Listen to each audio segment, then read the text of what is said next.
All right. Welcome back, everyone. Just a quick break there as the keynote presentation. There was a nice full hour plus. So what an incredible opportunity to spend some time with Dr.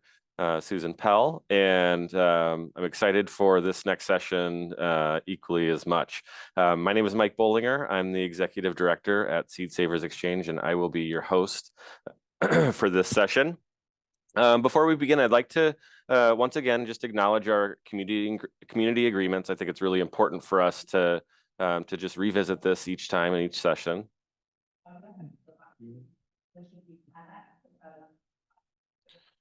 Okay, and so again, just as we're here together, we just ask you all for this to be respectful and curious, to be patient. We're bringing in Birndze from Cameroon in the western part of Africa, and technologically we're on point here, so all things moving along. But be patient with us. Speak from your own experiences. Try to avoid jargon and really just try to be conscious of your intent versus your impact. We're excited for you to take space, but also to make space. And throughout this, please take care of yourself. And we hope that by embracing these, really sets us up collectively for the responsibility of sharing time together here. So thank you for revisiting those with us. And I also want to take a really quick moment to extend a heartfelt thank you to Decorah Bank and Trust here in Decorah. They are an incredibly generous supporter of our virtual conference, as well as many of the other things that we do at Seed Savers Exchange. Their commitment to this organization and their hospitality and hosting us it really makes this and so many of the events that we do possible. So thank you, Decorah Bank and Trust, for being such generous hosts. And now, without further ado, I'm excited to introduce Birndze, coming to us from Cameroon, and he will be talking about, the title of his talk is Addressing Climate Change Through Green Agricultural Solutions. Birndze is an African social entrepreneur and the founder of Green Space Academy, a youth-led climate initiative that brings the gap between climate knowledge and action by engaging, equipping, and inspiring the next generation of African climate leaders. He has also launched 2 other high-impact youth-led initiatives, Youth Connect Innovation Lab and CAED Africa, which focus on youth social innovation and sustainable agritech. In 2024, Birndze was honored with one of the EE30 Under 30 youth leaders by North American Association for Environmental Education. Really incredible, and so pleased to have Birndze with us today. So if you have questions or comments, please enter them in the chat. I have a few of my own, and at the end, we'll make time for a short Q&A. So Birndze, thank you so much for being here. Awesome. Thank you very much for having me. Let me just share my screen right now. Okay.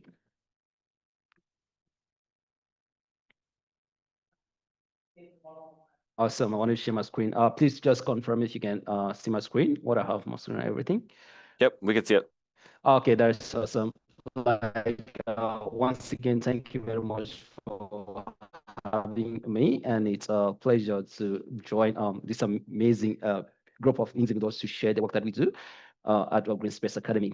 Like you said, my name is Birndze Bete, so I'm joining today from Cameroon, West Africa, which is called the African in miniature. So, and I will be sharing the work that we do at Green Space Academy, which is focused on empowering young people, restoring the earth, and growing our communities. So let's dive in here a little bit. Awesome. If you can see my screen, that's what we have here for Green Space Academy. So let me just take you back to how it started. I think around 2021, I was one of those people that kept hearing climate change, especially in the global space. And we get to a much conversation around advocacy and around just having these negotiations and conversation. But then we identify like one of the key things that was lacking was moving from knowledge to action, because there was so much talk about what could be done and how it can be done, but just so much limitation around what was being done in the field. And this was especially for around young people, especially those in the global south. And for us, it was just like, how do we get to bridge the gap? How do we get many young people engaged in these spaces? And how do we use technology, especially, and young people are fascinated by technology, and they want to learn, they want to get engaged. And we realized that everything that has to do with practicality and just take and everything was something that they were excited in. And that's why in 2021, we started Green Space Academy. Today, we have engaged Ghana, and we work with the different schools. So I'm going to dive into just share how we get to do that and why the work that we do, especially, is really very important. And if you can see more clearly, why does this really matter? Why do we get to engage young people, especially into these spaces, and bringing technology and everything into it? If you look at it, the climate change is also equals to the agricultural crisis, if we're talking about agriculture and everything. And it's really affecting the space in a very deeper way.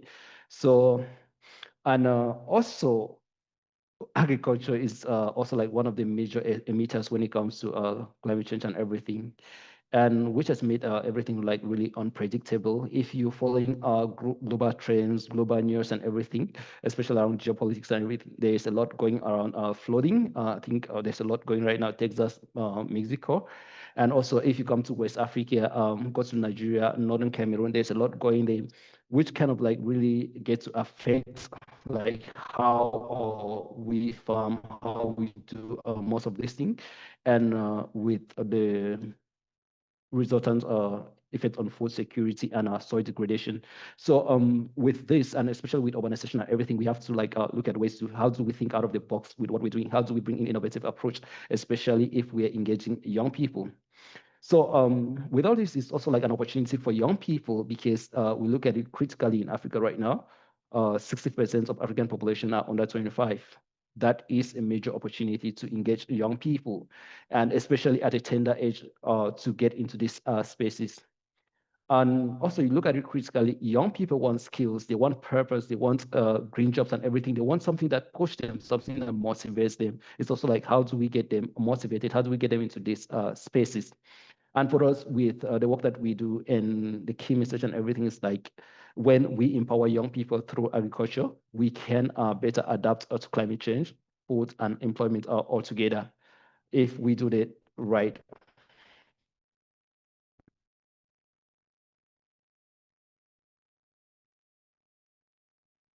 So let's go here to look at our approach. And for us, when we came into the spaces, was like, how do we do this? So our focus was learn, grow, and lead. So we're trying to help young people to learn. We're trying to help them to grow, and we're trying to work with them. We're looking at climate education and STEM. Most of the programs, especially around climate education, is like we carry mostly, especially with communities and school, is like, how do we educate young people to understand the concept of climate change in the first place, especially when we're bringing in early climate education for young people around 7 to 14. How do they understand even the concept before getting into the space to get to do this? And then how do we use STEM? Because we cannot just continue conversations around climate change or around food security based on advocacy and negotiations. Is how do we use a practical approach, especially something like STEM, to get them involved, to get them especially curious to want to get into the space and do the work. And then one of the key things also we do there is a local adaptability solution. And for local adaptability solution, is just like, how do we also like look at other approaches to engage in the climate in climate agriculture. We talk about permaculture, we talk about urban gardening. How do young people start? How do you start a vertical backyard garden for yourself? How do you engage community and create spaces where young people can have an intergenerational approach to climate change, get to learn from each other? And how do we bring in innovative solutions such as solar installations? And like, as we move forward, you're going to see like some of the things that we've been able to achieve and with that. And then also we're looking at hands-on gardening, and that's something that we have actually worked with, especially for schools in Cameroon and Nigeria. And also I'll come back to that. So the next thing that we do based on our approach is grow. We don't just want young people to learn, we want them to grow, want them to take spaces where they in the climate space. And most of the focus here is like around green entrepreneurship, because when you learn, how do you go back home and maybe like get to start your own small garden? How do you engage? How do you go back to school and say, okay, cool, I could actually start a school garden, vertical garden and everything?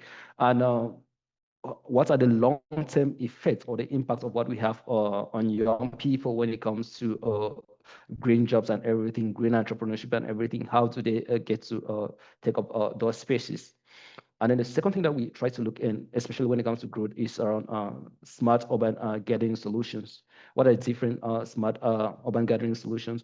And I think like one of the innovation that we try to design was like a revolving scheme where we could actually integrate it, where we could actually have gardens at home, have fish ponds, have everything, and have everything integrated, so that they get to use water from the fish ponds and everything, and get to recycle the water throughout.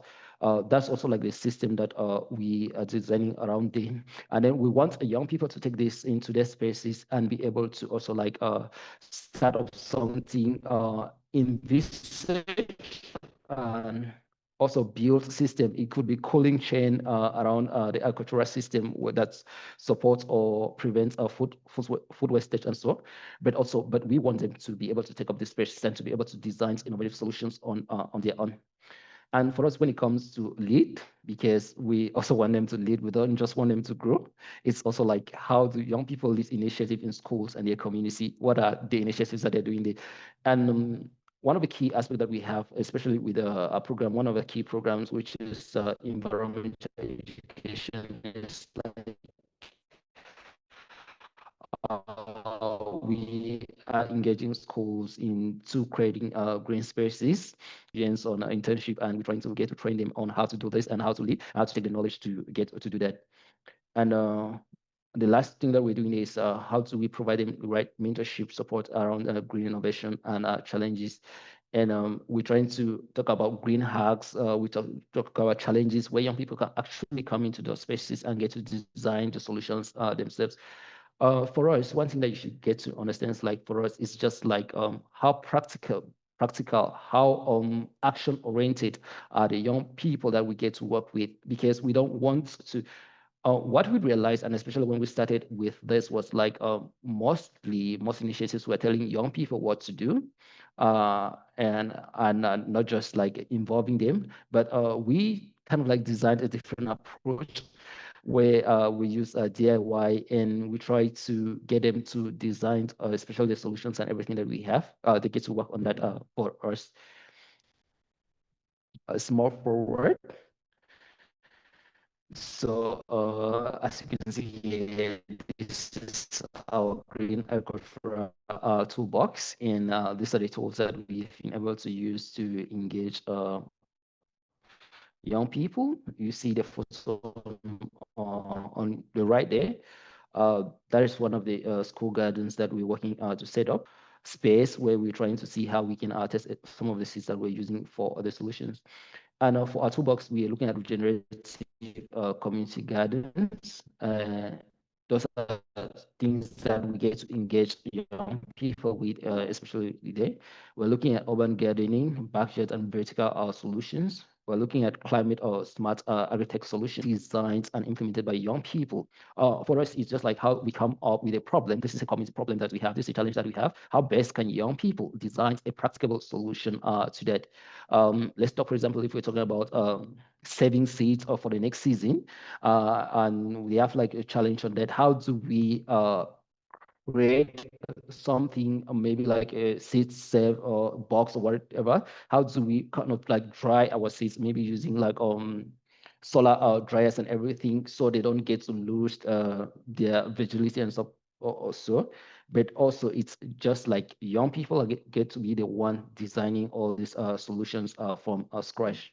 And then the things one of the key things we're also looking at is indigenous wisdom and innovation, because we're trying to see how can we bridge the gap between what we have as indigenous knowledge and what we currently have in a global space as innovation. Because if we turn to maybe like focus on innovation, which is something that is really coming up and it's fascinating, we might lose some of the things that we have that are valuable in the indigenous space. So how do we get to bridge this gap? And that's also a space where we have to take an intergenerational dimension into knowledge sharing and everything around them. And so the last thing in our toolbox is composting and zero waste system. How do we leverage on especially household waste to make sure that the vegetables and everything that is being grown in our spaces get to be organic, and to also like manage uh, those challenges that they have, especially when it comes to waste management and everything. So within our space, we have young people creating like organic fertilizer from waste, liquid fertilizer from waste and stuff like that. So those are things that we're working with. But one thing that we focused on is how do we engage young people as much as possible so that the solutions and everything that we build get to come from them and not us telling them what they can do. So most of the key things that we get focused on is like, how do we best mentor them? How do we get support them, especially when we talk to have a third voice on that. Yeah. So let's look at what has worked for us. And yeah, this is like a crazy from what we're doing is we're moving young people from learners to leaders. They get to take a space, and as you can see there, you can see them leading, actually planting the trees that we're working on and stuff like that. So for us, we've been able to like set up eco school gardens, like the one we did in Kaduna, Nigeria, that engaged over 200 students. So these are students coming together, taking spaces and maybe like planting, setting up their own school gardens, planting trees, and one thing that we did was like, and I keep going back to this, was like, how do we not just tell them that climate change is coming, or climate change is something that is going to destroy them the way it's being pursued in the media the next day, but also encourage them from a place where if you get to plant trees, you have food, you have fruits and stuff like that. So they get to be motivated to just plant, not just because they're scared of dying the next day from climate change, but because they're also motivated by the benefits, I use that word loosely, that they get from doing the work and everything that they're doing. Yeah. Let's take it a little bit there. And this is our agritech in action. So this is what we call agricultural tech. You can see on a screen there, this is one of the greenhouses that we set there. And here we're using like a solar panel to power the water that we have there. We have pipes, so we're using a drip irrigation system there, and also engaging young people there. And you look on your left, you're going to see like the vertical garden that we're working to set up with the students that we work with. And this is one of the program that we're doing, especially around environmental STEM. It's also like, how do we work with these young people to set up things like a vertical garden that you have there? How do we work with them to run test results, or to be sure that the work that they're doing, they get to see the practical action, practical results of their action over time. So the photo there is one of our eSTEAM program that we have. So they were using solar power irrigation. We're also working as smart integrated urban gardens for kids, and also take a training for youth-led farming. So because we're trying, and I didn't mention, it's like, how do we bridge the gap between indigenous knowledge and what we have today as technology. So when we're coming with these spaces and stuff like that, we're trying to also like engage them on that. Okay, let's dig deep into what we're working on, and I would just ask you maybe like to drop in the chat, especially like what you're growing in your community. Let's see what is growing in your community. Take time, or yeah, sure. or if it's permitted, also like you can raise your hand and maybe get to share with us like what you're growing in your community and how that is working before we move on. Yeah. Or you use the chat for that. That works.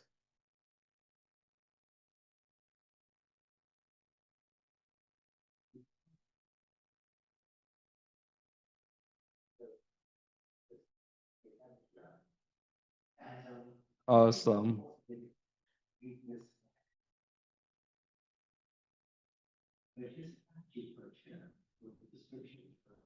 Okay, we have tomatoes, peppers, eggplants. Amazing.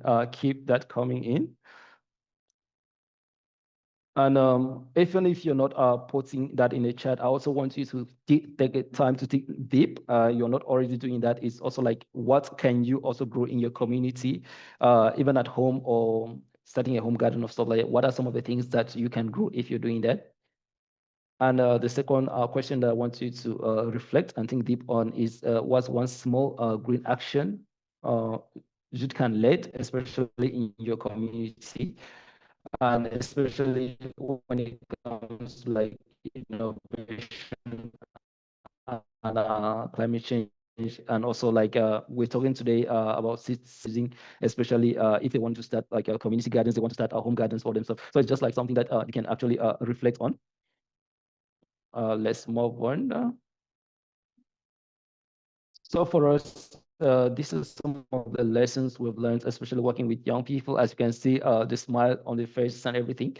So this is one of our home gardens that we work to set up, and it uses like an integrated system where we get water from the pond that are passed through those pipes and everything, and then we keep recycling the water. The water goes to the plants, come back. We built a filtration system. It filters, they go back to the fish pond, and then comes back again with fertilizer and everything. So that's one of the systems that we built for that. And as you can see, some of the seeds here.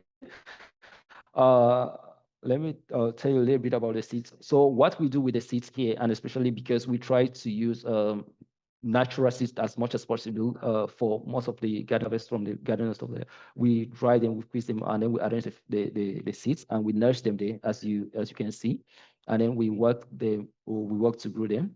So for us, let's look at the lessons that we've learned. So for us, project-based learning and storytelling makes climate action relatable. If we want to engage young people into this whole space, it's just like what are the projects that they're building? Because I think like telling them to do this, it's kind of like complicated because they get to hear what you're saying, but then when you engage them into these projects, where they get to build, start from square one, and they actively involved, the young people tend to be more involved and action oriented towards the whole thing. And it's also like just about the excitement that comes from them getting engaged in that. Also, the communication, the relationships that they get to build from that. It has been like something that is very important, especially in the work that we're doing.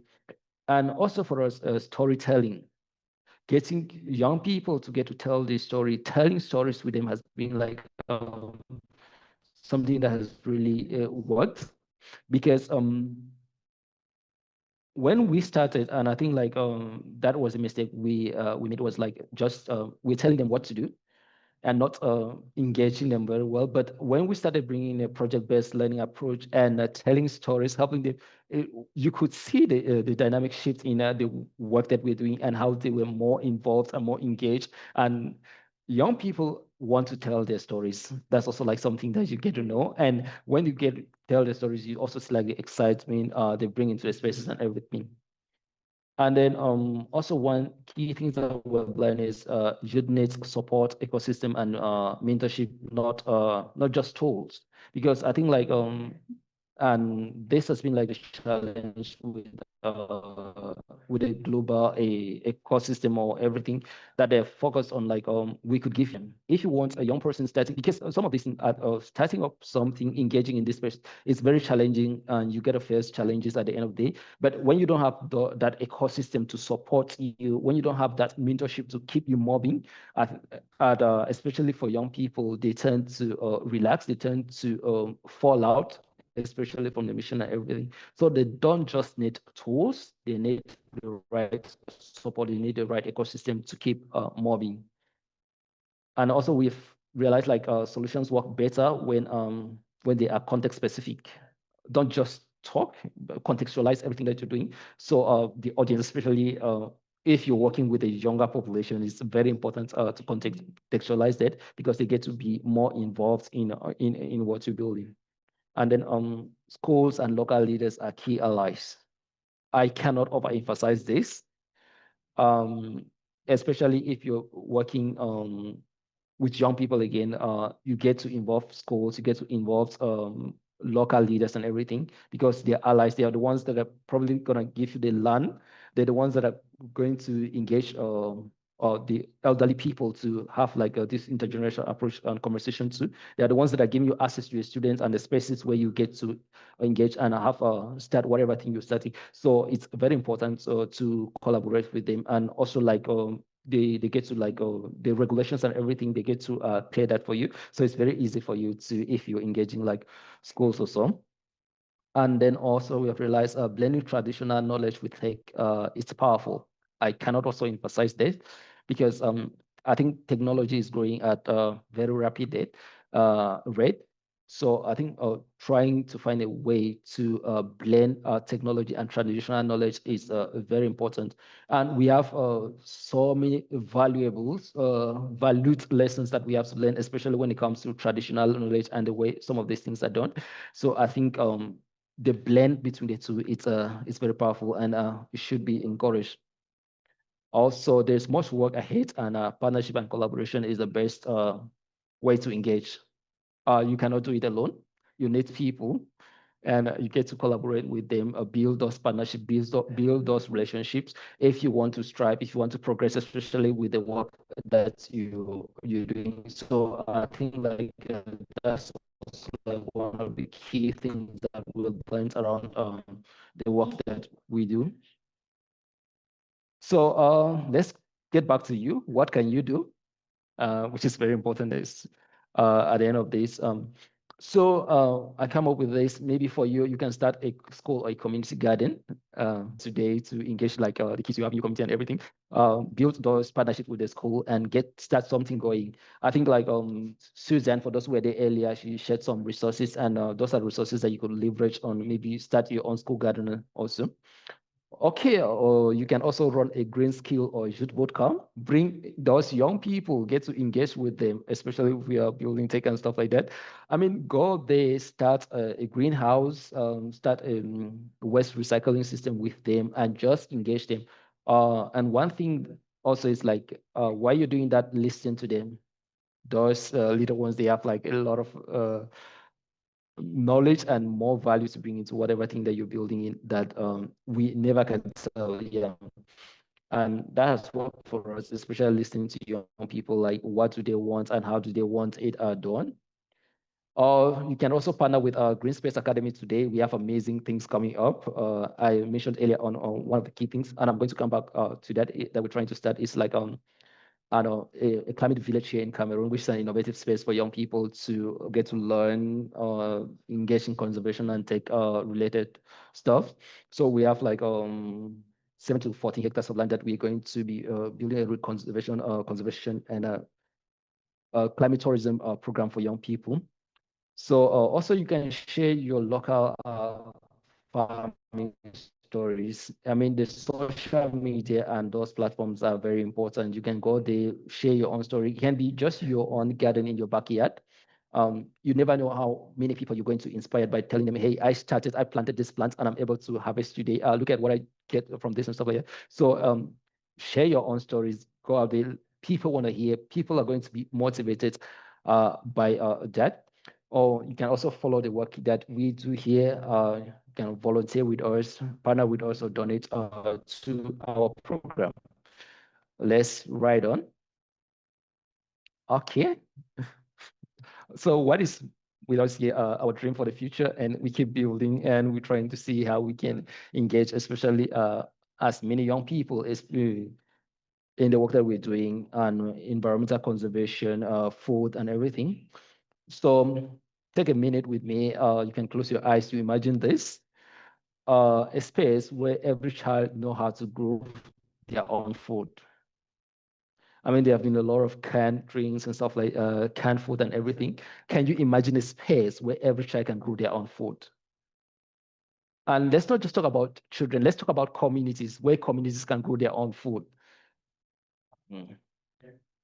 Let's just also look at it this way. Imagine how young people transform barren lands into green hubs. How can we support them to do that? How can we start something with them to do that, to make that actionable and practicable? And of course, I'm joining today from West Africa, Cameroon, and which is African in miniature.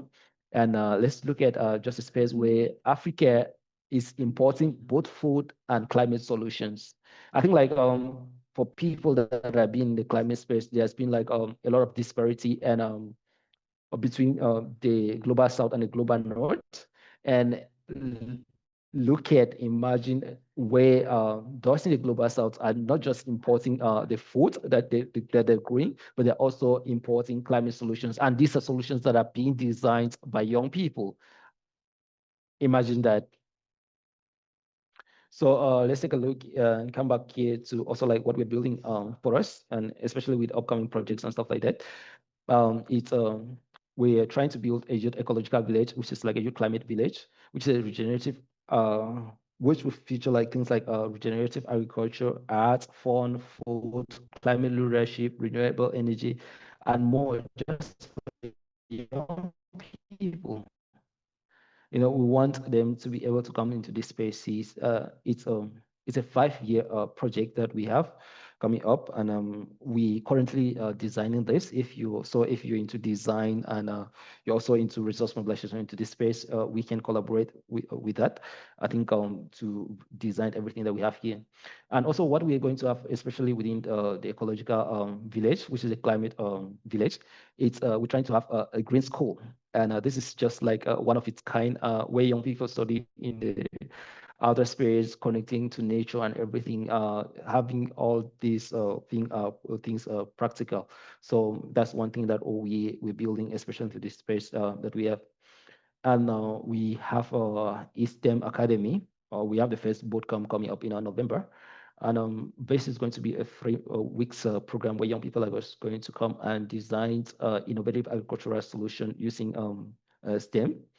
And we're going to support. One of the key things that we're trying to do is we're trying to get to the top of 5 or 10 solutions that are designed by young people. We provide them with also like mentorship, and then we incubate those ideas that they have, and we keep building and supporting them to build that. And then also like we have also like a key program that's coming up is the Youth Climate Adaptability Hub, and we have more coming up. So this is just like also what we're doing in this space. So as you can see the smile here, that's the smile you get when you get to work with us, and when you get engaged like in everything that we're doing. So I want to thank you again for being here. And I think that we can grow together and we can build together. Thank you very much.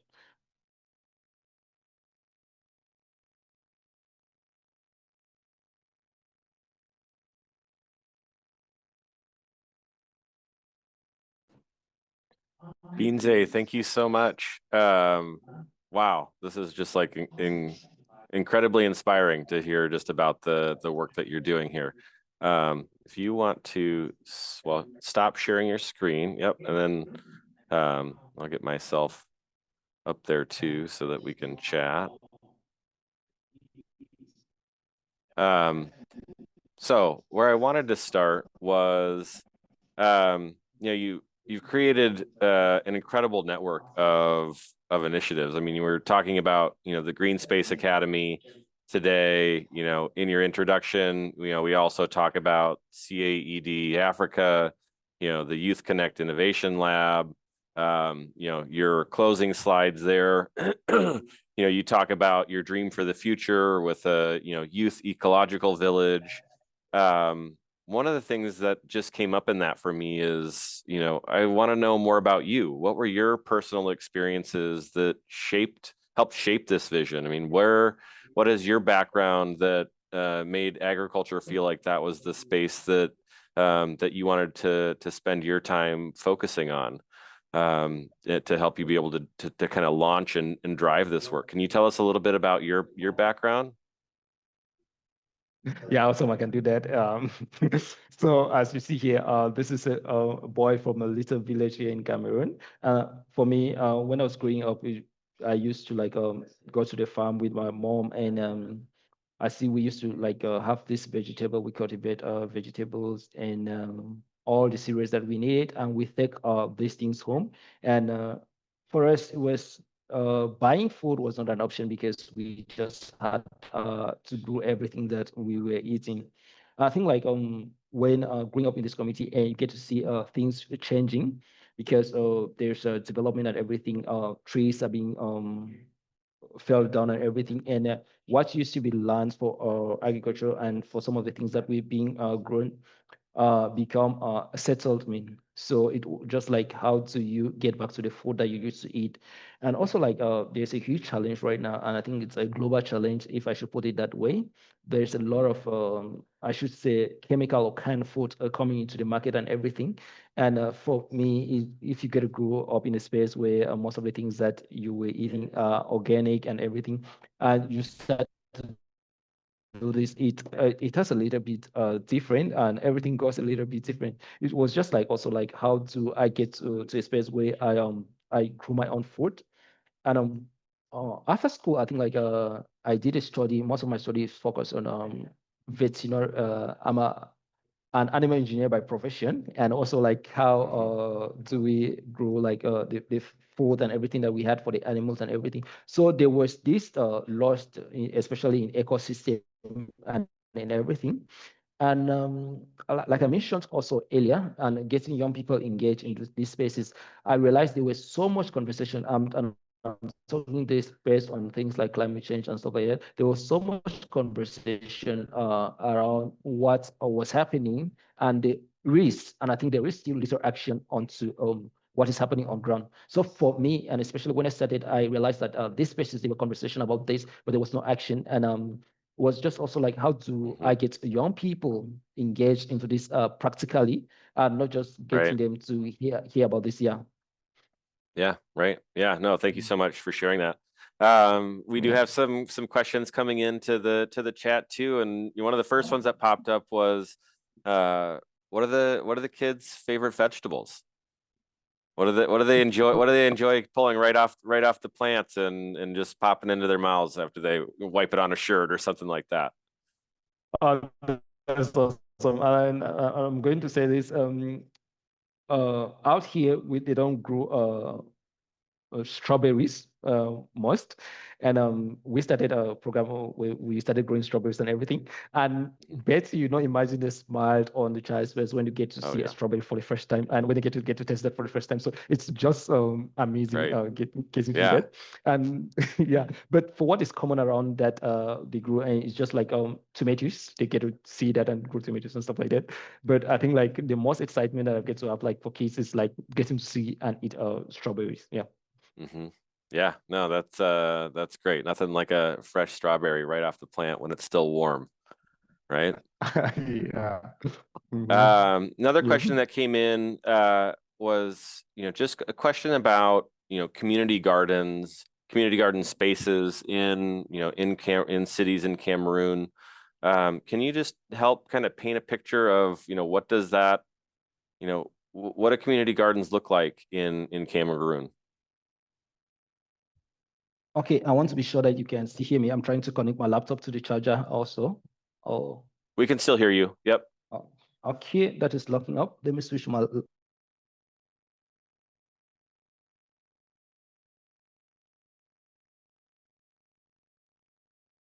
Nope.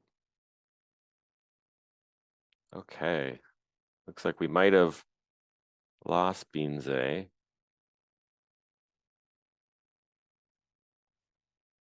We'll just give him a second here and see.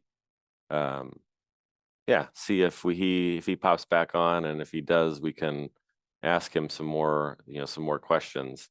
One of the things that I hadn't had the opportunity to be able to share with Birndze yet is that my my wife spent about 3 years doing agricultural based volunteer work in West Africa. And I ended up spending about a year there in a rural subsistence farming community in the southern part of Mali in West Africa.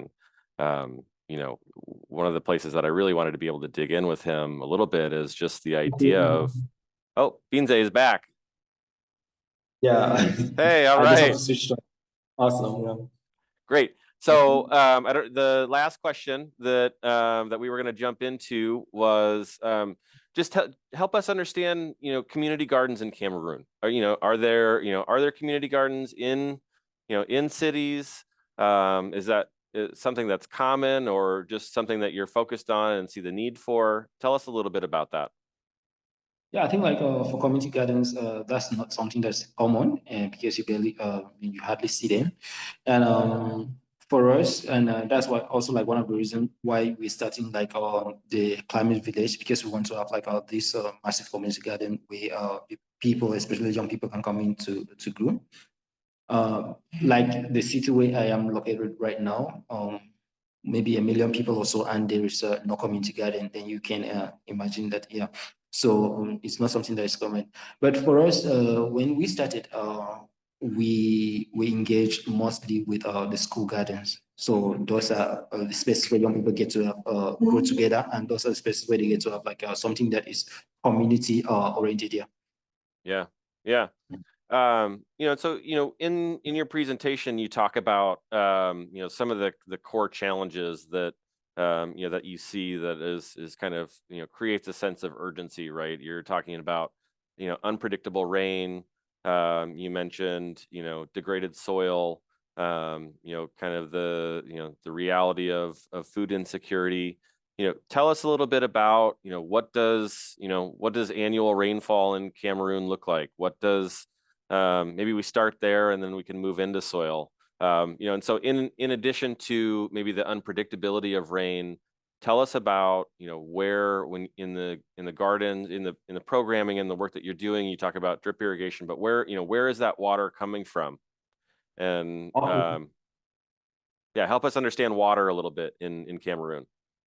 Yeah, I think for the past 5 years, rainfall has been really unpredictable here, because the norms, I think like what we used to have was March was the season that we have a rainfall.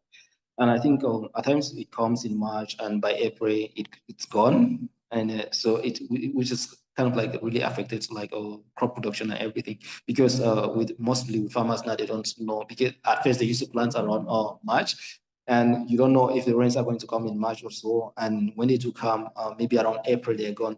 So which has posed like a serious challenge, and also like uh, deep into the effects of climate change and stuff like that, and how farmers are trying to adapt to that. And this also, the rainfall has been like unpredictable, because maybe like around May, June, we used to have like light rainfall here. Now at times you can go maybe a week or two and there is no rainfall, but this is the rainy season where you're supposed to have rain and stuff like that. And when it wants, yeah, when it wants to come, it comes like heavily, and that's where you get to have flood and and so on. So the rainfall has been really unpredictable. And then we have rainfall right now till around December and March, but previously we used to have September, October. That's the time that we used to have go maybe into transition into the dry season, but that's not the case right now. So the whole system and everything has been like really complicated. Yeah, everything.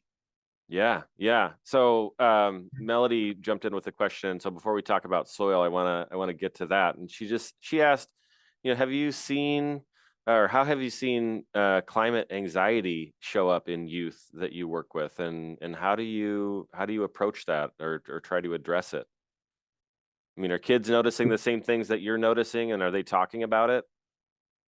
Yeah, I think like mostly young people are very curious. And I think like out here, it more from a space of denial to a space of like absolute anxiety and uncertainty, especially for young people.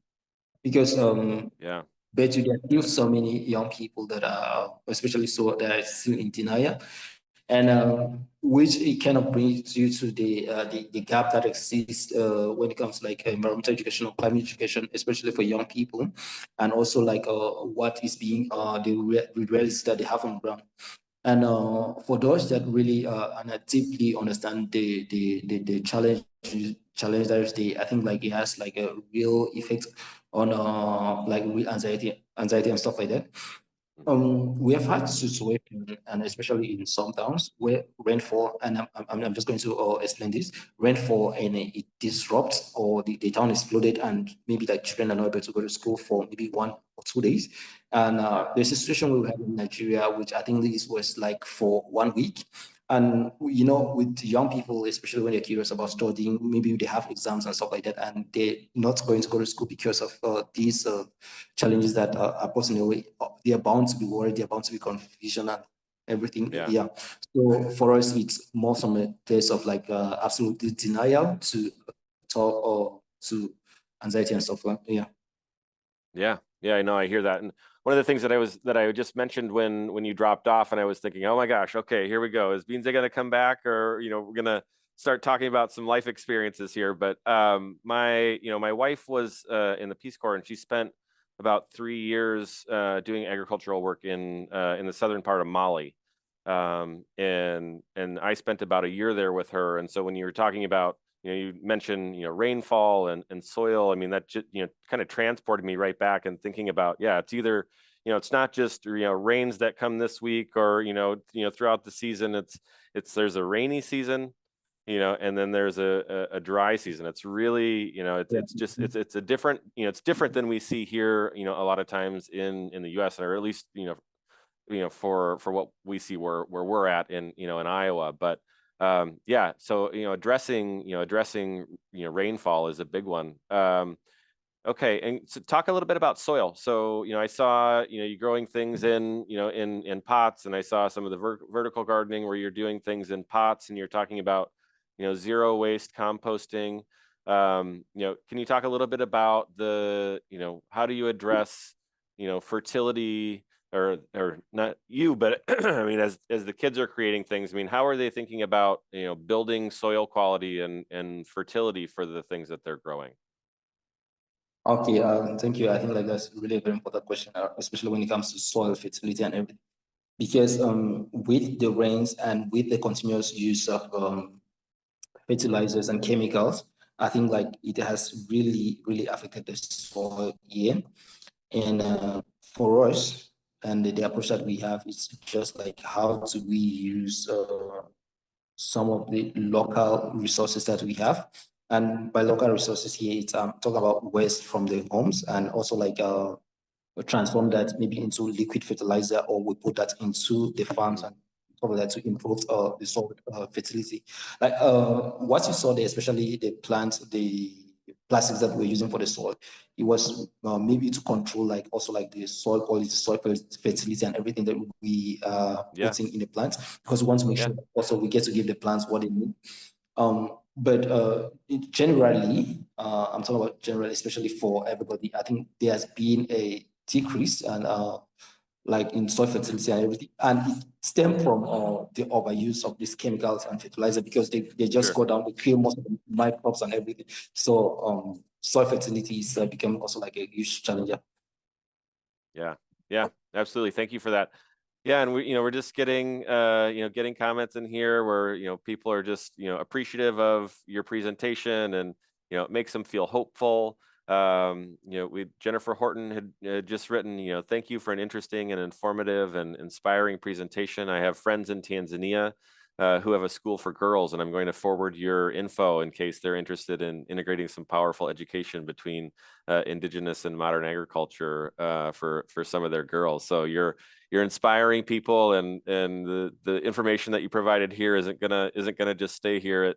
It transmits out, kind of just like you're talking about with the students that come to the academy and going back to their own communities. So thank you so much for that. Another question, and just thinking about, engaging youth, it's something that we think about, in our work at Seed Savers Exchange too, and I'm sure, so many are, are the youth that come into your programs, like, again, I'm thinking about, gardening and agriculture in the midst of, tech and, and kind of, modern society and where kids get pulled. Are kids generally excited about looking at agriculture, or does it take time to build that interest? And have you found that, that the tech part of that, the integration of technology and solution building, helps make that more appealing? Yeah, I mean, like, I love that question. Yes, when you start talking, especially with young people here, about agriculture, it's something for old people. That is the perception, or it's just something for somebody maybe like you, poor, you don't have resources and stuff like that, that you get into the agricultural space. And for us, it's also like the education that we have had has been like making them understand, like also like how the next, we'll use the word, the next billionaires in Africa can come from the agricultural sector. And like I said earlier on about storytelling, I think like getting to tell the right stories, getting to engage them has really worked. And mostly young people are fascinated about tech, they want to learn, and getting them in a DIY activity, and they get to be amazed in the work that you're doing that they don't want to leave. But starting from scratch, it's just like telling them about this and just like theoretically, they're not excited about that. But when you get them into it, and when they start seeing results, like I talk about strawberries, getting to see strawberries, getting to get the tomatoes and everything produced, they're excited about that because they want to harvest, they want to show all the friends that they have that. So that's what has worked. Yeah, great. Tell us a little bit about where your students come from. How do they hear about your work? Do you have a central campus, or is this work happening in different places? No, mostly we have worked with schools to do most of the activities that we're doing, because we currently have schools in Cameroon and Nigeria. Like I think in Kaduna alone, we have we're working with 3 schools, and we have approximately 200 students working on that. And then we also have like I showed you here, most of the campuses, we go to campuses in Cameroon, and we get to start up like all these green spaces where we get to engage them. But also one thing that we have done, it's like organized like workshop or seminars where we get to engage, just talk to young people. Yeah. And I assume you're not doing this all by yourself, that you have people that you're working with to help carry out this program. Tell us a little bit about, I mean, who's doing this work? And I would be really curious too. I mean, how is this work funded? How do you have the resources? Most of the people that we get to work with are mostly young people, and I think like they have experience in the space. Let's take for example the STEM program that we're developing and that we have been working with since last year. It's purely developed by young people, environmental engineers. Most of them they get to volunteer into the space and the work that we're doing. So they design the program and they get engaged. And we have like community collaborators. For example, Nigeria, they just get to sign up, and then we co-design the program, and they implement them. So we have also worked with a series of board of advisors that has been like especially in the early climate education space. So for some years, where they get to like direct, especially play-based activities that we've designed, and they get to engage and also advise on how that can be done. And we are currently changing our revenue model, because mostly working on I think like since 2021, what we've been working on is based on grants and stuff like that. We have been able to secure a few from organizations like the Pollution Project, Aid Rising Foundation and stuff, to fund like some of the key programs. But we are changing our model to have more sustainability focused, maybe like social a social entrepreneur kind of module, and that's why we setting up this space is like the ecological village or the climate village, where mostly they can grow fruits and do everything, and we get to sell them to also like sponsor and improve like most of the programs that we have here. Yeah. No, that's really great. Thank you for sharing that. You know, there were a couple of comments in here, and I want to touch on it a little bit too. You know, you kind of talked about, innovation, right? And you talked about local wisdom, right? So you spoke about, kind of the idea of bridging the gap between indigenous knowledge and innovation, and the importance of that kind of intergenerational knowledge sharing. I'm really curious. Can you, share a story of what does that look like in practice? Okay, let me say like what we have, especially what we have coming up. Yeah. We have something coming up in November. It's called the Youth Conservation Fellowship. And what we're trying to do is we're going to have, it's a 4 months program. We're going to have young people, and we're going to be talking about just environmental conservation. And we're going to bring in elderly people that have been in the space, that have been actively involved, to share their experiences. We bring in young people to share their experiences. And we have what we call the in-house experience, where we're going to have, where we're going to take young people for a 1 week boot camp. And what we're trying to do there is like, we want them to have fun, we want them to learn, because we're going to have take them to the botanical garden. We're going to be, most of the programs will be hosted a day, and they're going to learn about environmental conservation, medicinal plants, and how to do and how to protect them. And there's a lake in Cameroon called, I think, Lake Nashtigal, and we're going to go there also like for some few days, also for them to understand like freshwater conservation and how they can actually invest that. And from there we come back, or we're going to, there's also like still a beach here in the country. We're going to go there, carry activities like beach cleanup, and they're also going to learn about how to aquatic life conservation, and how to maybe like get involved and maybe take care of spaces like that. So it's just going to be like for the in-person event, it's just going to be like 1 week of fun, where young people get to plant the trees, they get to learn about everything around the year. Yeah, great. Vanessa just wrote on the chat. I don't know if you have the chat open. She just said the web link goes to a domain parking service when I try it. Do you have a website that we could direct folks to? Do you want to? Let me send, I think like, let me just send, my tech team is working on the website. We have a challenge this week. They're updating that. Yeah, but I think I can share. So just check back. Yeah, she can check back. Yeah, or I could also like share like the links into some of the activities that we have. Also, she can check there. So let me see if I can do that. Yeah, no, that sounds great. So you talked about, and I love this, because I've got, I have 2 kids as well, and they're at the age where, they're absorbing so much. And I feel like a lot of times in situations, kids get talked to, but the opportunity to engage and learn and be creative and, address challenges with their own minds isn't that opportunity isn't always there.